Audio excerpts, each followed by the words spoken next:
Bonsoir et bienvenue en ce samedi 9 avril 2022 et nous en sommes arrivés ce soir à la méditation numéro 740 et plus particulièrement à la méditation numéro 454 dans le livre de l'Apocalypse que nous méditons ensemble depuis le 1er janvier 2021.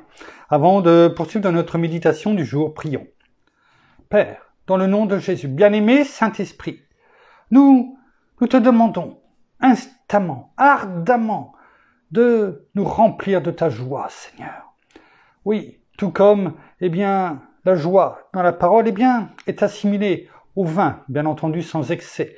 Nous pouvons le voir. Nous pouvons le voir notamment, dans ton premier miracle, celui que tu as fait aux noces de Cana. Les réjouissances, le fait du mariage, de se réunir ensemble, de se réunir, mari et femme. À un moment donné, le vin a manqué. Et Marie a dit, faites ce que mon fils vous dit de faire. Oui. Alors, ces grands vases d'argile, qui étaient remplis d'eau, tu as dit, que tu allais les changer. Oui, tu les as changés dans un vin nouveau. Pas celui comme il était auparavant, mais meilleur. Alors, pour que la fête continue, pour que la joie soit toujours là, afin que la tristesse ne vienne pas gagner, les cœurs. Parce qu'à ce moment-là, c'était les réjouissances. Le vin, c'était aussi, à cette époque, ce qui permettait de voir et de rendre honneur aux familles. Alors, remplis-nous, comme tu l'as fait aux noces de Cana.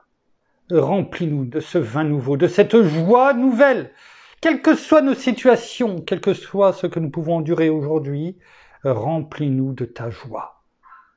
Car c'est ce vin nouveau que nous voulons. Nous te remercions, Père, dans le nom de Jésus. Merci. Bien-aimé Saint-Esprit. Amen. Nous poursuivons dans notre méditation dans le livre de l'Apocalypse, chapitre 4, verset 8, mais à partir d'aujourd'hui jusque la fin de la Pâque, du week-end, de la semaine de Pâques, nous allons partager tout en étant toujours finalement dans ce que le Seigneur est venu faire sur cette terre et pourquoi il s'est donné en rançon pour chacun d'entre nous, voir chaque jour, ce parcours qu'a fait notre Seigneur, dans ces 8 derniers jours, avant la crucifixion et la résurrection. Alors, reprenons déjà où nous en étions en reprenant, ce verset numéro 8. Il est écrit, dans le chapitre 4, « Les 4 êtres vivants ont chacun 6 ailes, et ils sont remplis d'yeux tout autour et au-dedans. Ils ne cessent de dire jour et nuit, Saint, Saint, Saint est le Seigneur Dieu, le Tout-Puissant, qui était, qui est et qui vient. » Alors nous en étions justement sur le Tout-Puissant, Pantocrator, qui veut bien sûr, dire en grec, celui qui a la domination sur toute chose, celui qui gouverne, Dieu le Tout-Puissant. Et nous avons pu voir hier, les 4 êtres vivants qui disaient Saint, Saint, Saint, en rapport, bien entendu, à la souveraineté suprême de notre Père, le Tout-Puissant, le Dieu, le Créateur de tout l'univers et de tout ce qui existe, à qui tout appartient. Et nous avons pu voir et méditer sur cela hier dans notamment Ésaïe, chapitre 40, verset 28. Et nous avons pu voir notamment dans une version où il est dit le Dieu, le Tout-Puissant, le Dieu de pérennité. Je vous laisse aller revoir la méditation d'hier. Et nous continuons, pour voir combien notre Père est souverain. Notamment, nous le voyons aussi au travers du psaume 145 au verset 21 que nous allons prendre dans différentes versions.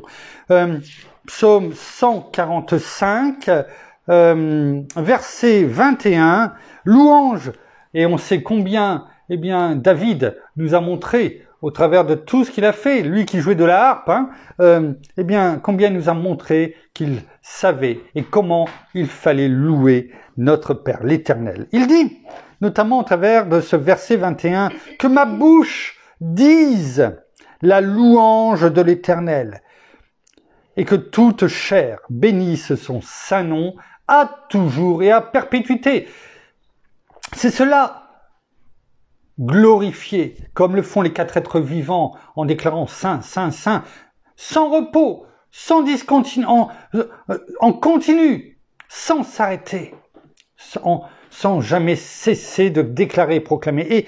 Et c'est ce que Dieu dit, David au travers de ce verset 21, « Que ma bouche dise la louange de l'Éternel. » Ce qui doit sortir de notre bouche, eh bien, quelles que soient ces paroles, eh bien, doivent être des paroles dignes de louange, des paroles de sainteté, des paroles de sagesse, de bénédiction.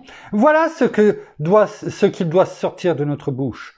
Sinon, eh bien, ce sont une nouvelle fois, et je vous renvoie sur ces versets, Marc 7, chapitre 7, versets 21 à 23, ou dans Galates, chapitre 5, versets 19 à 21, si ce ne sont pas, et je me mets dedans en premier, comme je le dis régulièrement, et c'est pour chacun d'entre nous que la parole parle, quelle que soit notre situation, quel que soit notre ministère, nous sommes disciples, enfants de Dieu, et c'est pour chacun d'entre nous. Personne ne peut dire ces paroles ne sont pas pour moi. Eh bien, de notre bouche doivent sortir des louanges. Des louanges, bien sûr, comme les 4 êtres vivants le font, mais toute parole, finalement, si nous avons désherbé autour de notre cœur, si nous avons laissé l'herbicide de la parole de Dieu faire son œuvre et que nous avons fait notre part, c'est-à-dire retirer finalement ces herbes finalement qui ont été, dont l'herbicide de la parole de Dieu a détruit, mais il faut auprès les retirer pour bien tout nettoyer, pour que ça soit propre. Et c'est justement ce cœur propre que nous devons avoir afin que de notre cœur et puis surtout de notre bouche ne sortent que des paroles dignes de louange pour notre Père, le souverain, le Dieu tout-puissant qui nous a choisis, qui nous a amenés à tirer à notre Seigneur Jésus, ne l'oublions pas, qui nous a pardonné en Christ Jésus notre Seigneur, qui est toujours, qui combat pour nous jour et nuit, qui garde nos arrières et notre départ et notre arrivée. Nous avons pu voir qui a ses bras d'amour autour de nous et qui met sa main divine sur notre tête. Rappelons-nous tout cela. Et comment pouvons-nous l'honorer, non seulement en portant du fruit, un fruit digne de louange, par nos actes, celles en tout cas pour lesquels nous avons été préparés, non pas nos actes personnels, ce que nous pensons faire pour avoir soit le salut ou pour plaire à Dieu, non, ce qui nous amène à faire, lui, au travers de sa parole, au travers de notre destinée, mais également de notre bouche, donc en faisant attention à toutes ces paroles qui sortent de celle-ci. Et prenons ce verset, dans d'autres versions, notamment, Nouvelle Français courant pour commencer, il est écrit que ma bouche proclame, vous voyez bien, dise, proclamer, déclarer, proclame la louange du Seigneur, que tout être, malheureusement beaucoup ne l'ont pas compris, mais tout être, et là on voit encore que, c'est la vocation normalement, de tout être humain, de reconnaître que notre Père est notre Créateur et que son Fils, notre Seigneur, s'est donné en rançon pour tous. Pas pour certains, pour tous. Donc la parole le dit ici, le répète finalement, que tout être bénisse son nom qui est saint pour toujours. En parole de vie, ce verset nous dit « Je chanterai ».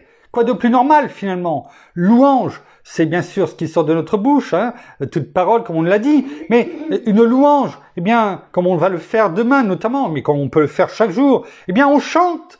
Et Et qui d'autre que David, bien sûr, peut nous montrer aussi qu'il chante, parce que c'est ce qu'il faisait, il jouait, il chantait, il a dansé même lorsque l'arche de l'Alliance est revenue, eh bien, et là où, eh bien, sa femme, du haut de la fenêtre, eh bien, finalement, l'a méprisé, parce que elle trouvait que ce n'était pas digne d'un roi de chanter, de danser. Mais David, lui, il en avait que cure, comme on dit. Pourquoi? Eh bien, parce que il louait, au travers de ce qu'il faisait, eh bien, il louait de sa bouche, de ses actes, de sa façon d'être, eh bien, il louait, eh bien, notre Père, l'Éternel. Alors, je chanterai la louange du Seigneur, et tout ce qui vit remerciera le Dieu saint, toujours et pour toujours. On pourrait dire que c'est un pléonasme, mais c'est ce que dit la parole. Toujours et pour toujours. Et notamment, regardez, il est dit, et tout ce qui vit. Ce n'est pas limité ici à l'être humain. C'est aussi tout ce que notre Père a créé, finalement, avec notre Seigneur. Eh bien, dans tout ce qui existe sur la terre, hein, la végétation, les arbres, toute la nature, la parole le dit, même la nature, eh bien, aspire, je n'ai plus la référence exacte, mais aspire, loue, attend avec impatience quoi? Eh bien, l'avènement de notre Seigneur, parce qu'elle attend, eh bien, aussi, malheureusement, notre terre d'être renouvelée. Eh bien, c'est aussi cela qui est dit ici, et tout ce qui vit. Et ne serait-ce que ce que l'on peut voir, eh bien, les couleurs, les beaux paysages, etc. C'est finalement, eh bien, c'est une louange à notre Père. De dire, eh bien, c'est beau. Merci, Père, pour ce que tu as mis devant mes yeux. Dans la Nouvelle Bible Second, que ma bouche dise la louange du Seigneur, que pour toujours, à jamais. Donc ce n'est pas simplement que de temps en temps, même chez nous, même si nous ne voyons pas forcément un beau paysage, eh bien, parce que nous sommes chez nous tout simplement, eh bien, louons, pas simplement le dimanche, ou un autre jour, mais chaque jour et plusieurs fois par jour. Merci parce que tu nous as donné telle chose. Merci parce que tu me permets de vivre, de marcher, je sais pas, de serrer nos enfants, nos petits-enfants, qu'importe. Il y a tellement, eh bien, de moments où nous pouvons dire merci, merci. Que pour toujours, à jamais, tout être bénisse son nom sacré. Oui, nous l'avons vu, saint, saint, saint. Eh bien, ça veut dire agios, du nom grec agios. Eh bien, consacré, être une chose très sainte. Eh bien oui, son nom sacré. Enfin, dans la Bible en français courant, il est écrit que ma voix chante la louange du Seigneur, que tout ce qui vit remercie pour toujours l'unique, il n'y en a qu'un vrai Dieu, tout comme il est dit dans 1 Timothée 2,5, car il y a un seul Dieu et aussi un seul médiateur entre Dieu et les hommes, Christ Jésus, homme, qui s'est donné lui-même en rançon pour tous, et c'est ce que nous allons voir notamment au travers de cette semaine, jusque dimanche en 8, c'est le témoignage rendu en temps voulu. Et finalement, louer notre Père, parce que nous terminons sur ce verset-là, eh bien, louer notre Père, c'est aussi lui rendre témoignage de ce qu'il a fait pour nous. Vous savez, bien souvent, témoigner aux gens, aux personnes, c'est aussi dire, eh bien sûr, la parole, la bonne parole, l'évangile, mais ce témoignage qui a été rendu en temps voulu par notre Seigneur, que l'on voit dans la parole, mais également ce qu'il a fait pour nous. Comment il nous a sauvés. Nous qui étions, eh bien, ces fils de la rébellion, auparavant, comme la parole le dit, nous y étions nous aussi, et il nous a sauvés. Alors, déclarons et proclamons aussi, pour lui rendre gloire, eh bien, ce qu'il a fait pour nous, comment il nous a sauvés et comment, eh bien, nous sommes passés des ténèbres à la lumière. Comment il a transformé non seulement notre vie, mais aussi la vie de notre couple, la vie de nos enfants, de nos petits-enfants, de parents. Je lisais au travers aujourd'hui d'un partage fait par le pasteur Gaillard, eh bien, combien... comment dire, je crois qu'il parlait de lui, mais enfin bon, même si ce n'est pas de lui, qu'importe, c'est une histoire vraie, eh bien combien, je crois que c'était sur Paris, eh bien, il y avait eu placardé devant l'église, eh bien, parce que un témoignage, parce qu'il voulait, eh bien, que les gens qui passent, parce qu'il y avait du monde qui passait, eh bien, que des gens rentrent dans l'église et trouvent le salut finalement. C'était la seule chose qu'il voulait.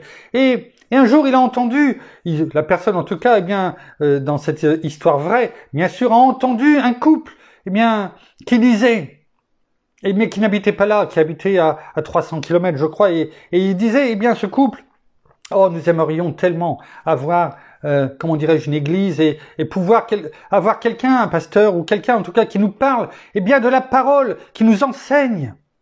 Ils ont entendu ça et il est sorti et il leur a parlé. Il les a fait rentrer, il les a parlé, il a témoigné, il a parlé de la parole et finalement, eh bien, quelque temps après, il les a dirigés là où ils étaient, vers, comment dirais-je, vers un pasteur, en tout cas un enseignant. Et ils ont pu, quelques mois après, ils se sont donnés. Ils se sont donnés à Christ Jésus notre Seigneur, simplement, eh bien, par un témoignage placardé, eh bien, devant l'Église. Vous voyez, il faut pas grand-chose. Et eux-mêmes, eh bien, c'était déjà un couple d'un certain âge, et ils ont témoigné auprès de leurs enfants. Ils ont témoigné auprès de leurs enfants qui étaient, eh bien, dans différentes villes, je crois, à Lyon notamment, mais pas que. Et c'est leurs enfants, eh bien, se sont donnés à Christ Jésus. Et puis finalement, eh bien, c'était les conjoints, les petits-enfants, et finalement, eh bien, ça représentait plus de 60 personnes. Imaginez, simplement en passant et en lisant, mais en faisant aussi, nous, notre part.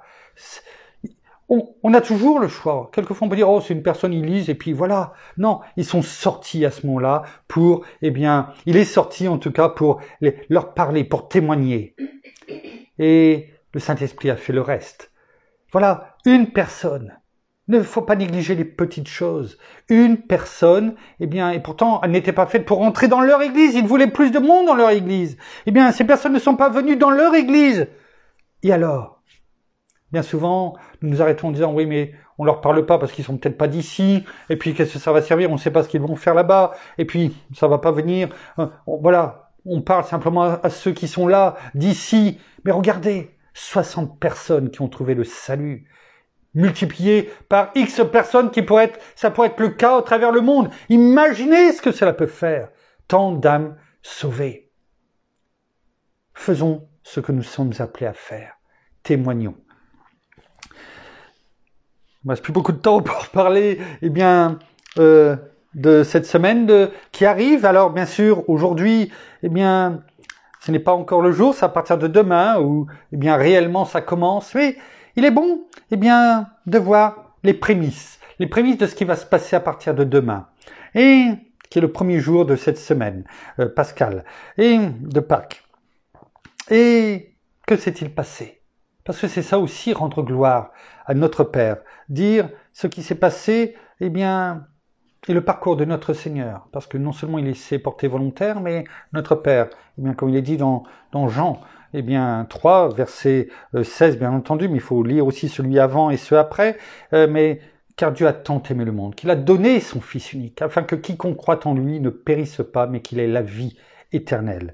Alors, que s'est-il passé avant demain, je dirais, avant les événements qui ont commencé réellement demain? Eh bien, il y a eu tout d'abord, eh bien, Zachée, vous connaissez, le chef des péagers. Ce chef des péagers qui, déjà un péager, c'est-à-dire celui qui récoltait, qui a les taxes, etc. Déjà, même aujourd'hui, ils sont pas forcément bien vus. Mais imaginez à cette époque-là, les péagers, dont Matthieu, par exemple, dont faisait partie, n'était pas forcément bien vu, avait été souvent sous protection, bien entendu, lui et ce qu'il récupérait. Mais imaginez, Zachée, lui, qui était le chef des péagers, eh bien, il était non seulement mal vu, mais il a été mal vu que le Seigneur, eh bien, lui dise de descendre en lui disant, bien, je viens manger chez toi.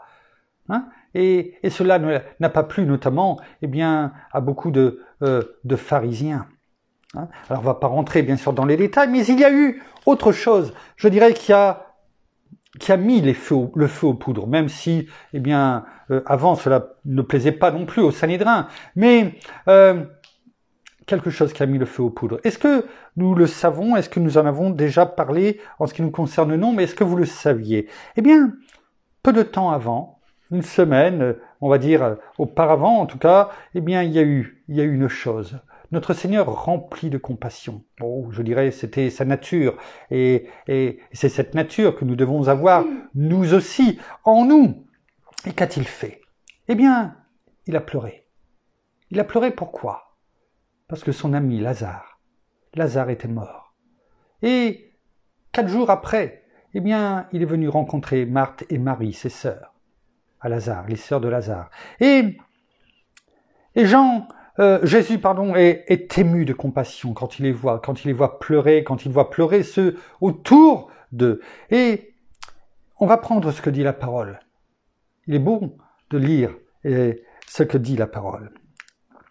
Quand Jésus vit qu'elle pleurait, en parlant de Marie, et que les Juifs venus avec elle pleuraient aussi, il frémit en son esprit et fut troublé. On parle bien de notre Seigneur, le roi des rois, le Fils de Dieu, le Fils du Dieu vivant. C'est de notre Seigneur que l'on parle. On voit ici non seulement sa condition humaine, sa grande compassion, quand il nous appelle amis, parce que c'est le cas. C'est de la même compassion qu'il nous aime. Il est ému de la même façon en parlant de nous. Et voilà, il frémit en son esprit, fut troublé. Bien sûr, après, il pose les questions, où l'avez-vous mis, etc., etc. Et il dit, bien sûr, à Marthe et à Marie, eh bien,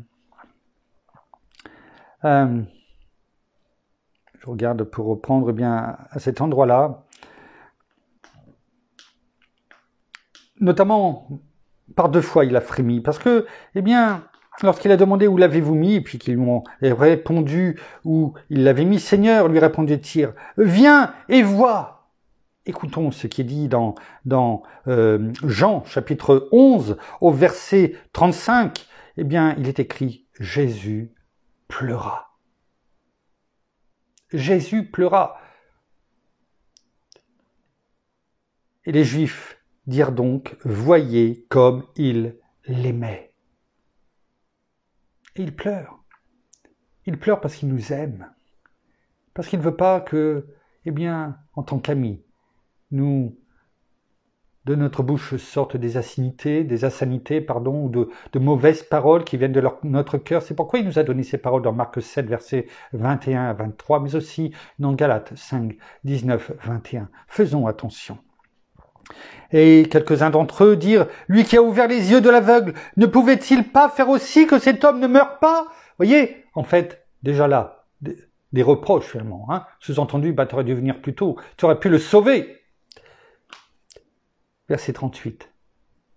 Suite à cela, qu'est-ce qui est écrit? Jésus, frémissant de nouveau, en lui-même, se rendit au tombeau.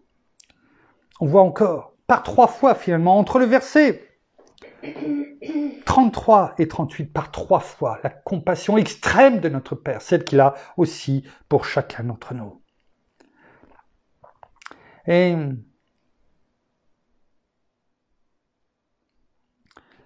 Marthe, bien sûr, quand Jésus dit « ôtez la pierre », pas encore, mais c'est là que Marthe lui dit, mais la sœur du mort lui dit « Seigneur, il sent déjà, car c'est le 4e jour ». Et Jésus lui dit « Ne t'ai-je pas dit que si tu crois, tu verras la gloire de Dieu ?» La gloire de Dieu. Alors, ils ôtèrent donc la pierre et Jésus leva les yeux en haut et dit « Père, je te rends grâce de ce que tu m'as exaucé. Pour moi, je savais que tu m'exauces toujours, mais j'ai parlé à cause de la foule, de ceux qui se tiennent ici, afin qu'ils croient que c'est toi qui m'as envoyé. » Qu'a fait ici notre Seigneur? Non seulement il a rendu gloire, louange à notre Père. Vous voyez, on ne s'éloigne pas de ce que nous venons de dire. Il a dit, il a déclaré, il a proclamé, il a loué notre Père, son Père. Il lui a rendu gloire. Et notons ce verset 43 ensuite où il est écrit « Après avoir dit cela, il cria d'une voix forte. » Déjà crier quand on crie normalement, eh bien on entend. Mais là c'est écrit d'une voix forte. Pourquoi? Parce qu'il voulait que notre Père entende? Son Père? de Dieu Tout-Puissant? Non. Non, il le savait très bien. Pour que Lazare entende? Franchement, je ne crois pas. Mais surtout, il voulait qu'il y ait un maximum de personnes entendent ce qu'il avait dit et ce qu'il allait dire. Oh, 2 mots. Lazare, sors. Ce n'est pas long, mais c'est suffisant, parce qu'il savait, comme il est dit au verset 42, que le Dieu Tout-Puissant, le Dieu de souveraineté, l'avait déjà exaucé et qu'il avait déjà fait ce pourquoi il avait prié. La preuve au verset 44, il est dit « Et le mort sortit, les pieds et les mains liés de bandelettes et le visage enveloppé d'un linge. Jésus leur dit « déliez-le et laissez-le aller. » C'est ce qu'il fait aussi avec chacun d'entre nous. Lorsque nous venons et nous nous abandonnons à lui, il nous dit, et quand il y a des difficultés, lorsque nous sommes liés peut-être par certains problèmes, eh bien, remettons-lui toutes choses, afin qu'il nous dise, eh bien, déliez-le et laissez-le aller. Mais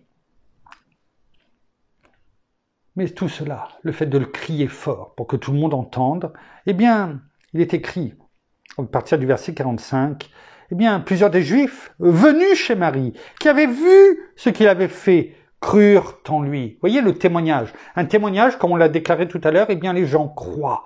Croient. Pourquoi? Parce que, eh bien, quand la porte s'ouvre, eh bien, le Saint-Esprit s'engouffre et permet aux gens, eh bien, de croire.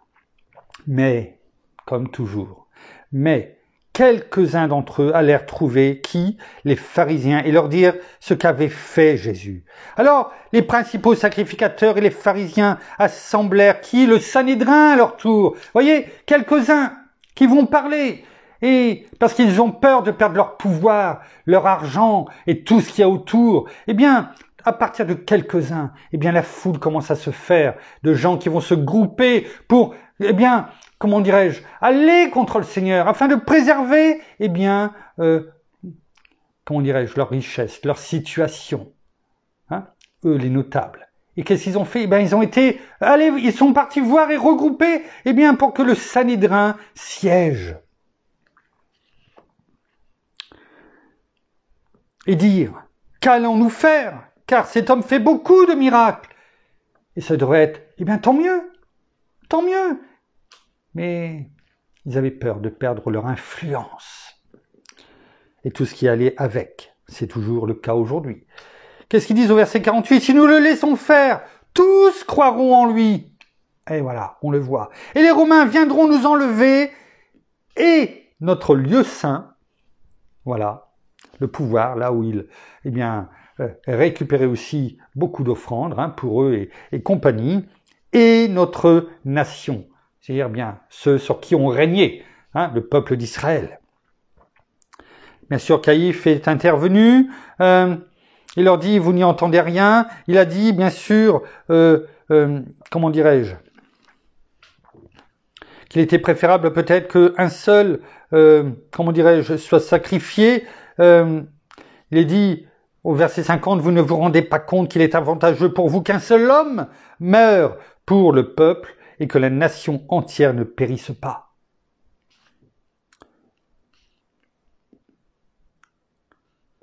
Or, il ne dit pas cela de lui-même, mais étant souverain sacrificateur cette année-là, il prophétisa que Jésus devait mourir pour la nation. Et non seulement pour la nation, mais aussi afin de réunir en un seul corps les enfants de Dieu dispersés. En disant cela, eh bien, finalement, il prophétisait ce qui avait déjà été écrit, eh bien, dans l'Ancien Testament par les prophètes, notamment, remplis de l'Esprit Saint.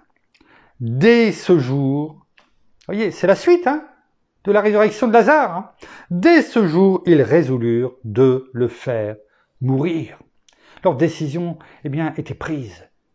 Cela a mis le feu aux poudres. Jésus donc ne circula plus, c'est-à-dire ne marcha plus ouvertement parmi les Juifs, suite à cela. Mais il partit de là pour la contrée voisine du désert, dans une ville appelée Éphraïm. Il y séjournait avec ses disciples. La Pâque des Juifs était proche, et beaucoup de gens du pays montèrent à Jérusalem avant la Pâque afin de se purifier. Vous voyez, Jésus, quelques jours avant, par cette résurrection, le glas avait sonné, l'heure avait sonné, et, les choses allaient se mettre en route. Mais cela, a mis le feu aux poudres, et finalement notre Seigneur le savait. Et je pense que s'il a crié haut et fort, c'est que pour beaucoup de gens l'entendent, parce que, il attendait ardemment ce moment. C'est difficile pour nous peut-être de le comprendre, mais il savait déjà ce qui allait se passer, bien entendu, et il voyait déjà, toutes ces âmes sauvées. Merci Seigneur.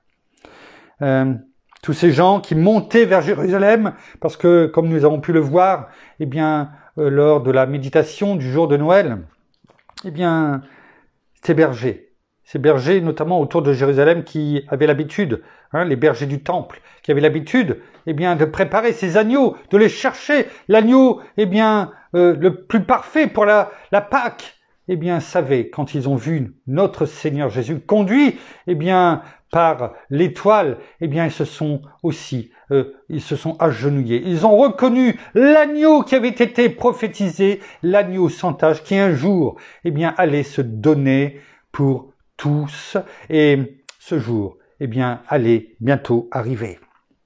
Ils cherchaient Jésus, toutes ces personnes qui montaient vers Jérusalem, parce qu'on monte vers Jérusalem, quelle que soit la hauteur, on monte vers Jérusalem. Ils cherchaient Jésus et se disaient les uns aux autres dans le temple, « Qu'en pensez-vous? Ne viendra-t-il point à la fête ?» Finalement, se cache-t-il? Viendra-t-il? Parce que, cela avait fait le tour, la résurrection de Lazare. Or, les principaux sacrificateurs et les pharisiens avaient donné des ordres pour que si quelqu'un savait où il était, il le dénonce afin qu'on l'arrête. Et ceci était environ une semaine avant Pâques. Voilà, on va essayer de coïncider, je dirais, et on va laisser notre bien-aimé Saint-Esprit nous conduire afin que l'on puisse faire coïncider, je dirais, ce que nous méditons dans l'Apocalypse, parce que, on l'a dit, dès le premier jour, c'est un grand voyage que nous faisons au travers de la parole, afin que celle-ci, on s'aperçoit, quelquefois on se dit on n'a pas pu faire plus long au niveau de la méditation parce qu'il y a eu des coupures, parce que nous avons été en 2 ans et demi obligé de faire 8 jours, une semaine de coupure, mais finalement on s'aperçoit que toutes choses concourent au bien de ceux qui aiment Dieu, qui sont appelés selon son dessein, parce que nous n'en serions sûrement pas aujourd'hui à déclarer, à proclamer la louange du Dieu Tout-Puissant, de notre Père, et qui coïncide avec ce que nous faisons aujourd'hui, car Dieu sait toutes choses, et rendons-lui gloire encore une fois au travers de tout ce qui fait de son timing qui est toujours parfait. Merci Père, merci Seigneur, merci bien-aimé Saint-Esprit. Nous allons terminer par la prière. Oh, gloire à ton salut, gloire à ton salut.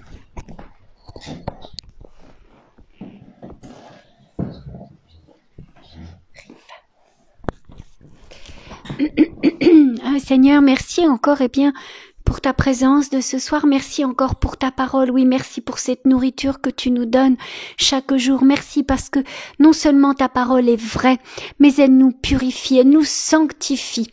Merci encore pour tout ce que tu fais pour chacun d'entre nous. Merci parce que oui, tu t'es donné pour nous, afin que nous puissions avoir la vie éternelle et surtout que nous te connaissions. Oui, tu es tellement rempli de compassion, même si tu ne nous connaissais pas personnellement. Tu n'as hésité à aucun moment. Tu t'es porté volontaire. Tu es cet agneau, comme cet agneau qui va à l'abattoir sans rien dire.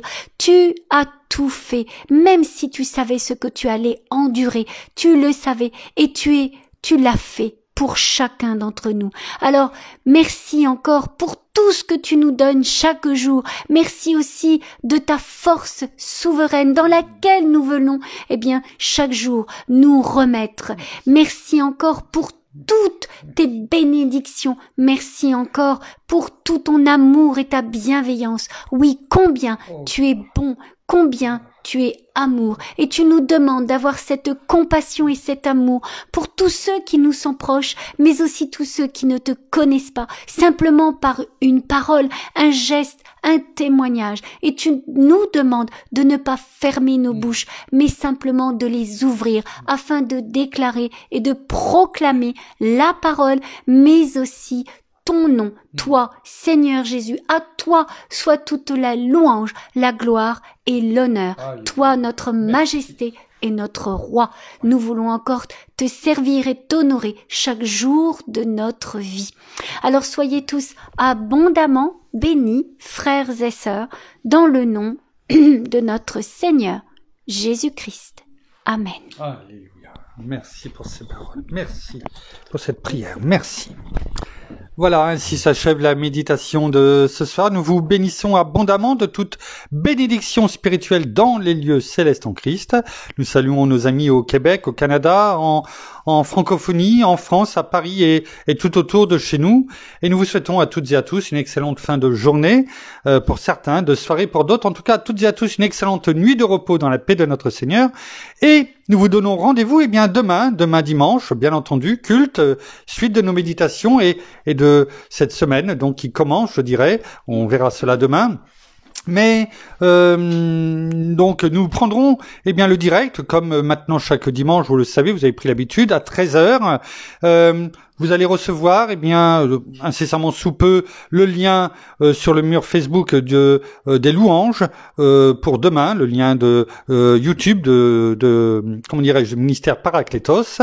Ainsi vous pourrez avant la prise du direct louer comme on l'a dit aujourd'hui, faire monter votre voix comme un parfum de bonne odeur auprès de notre Père, de notre Seigneur, de notre bien-aimé Saint-Esprit. Vous pouvez bien sûr rajouter d'autres louanges, bien entendu, on le dit à chaque fois.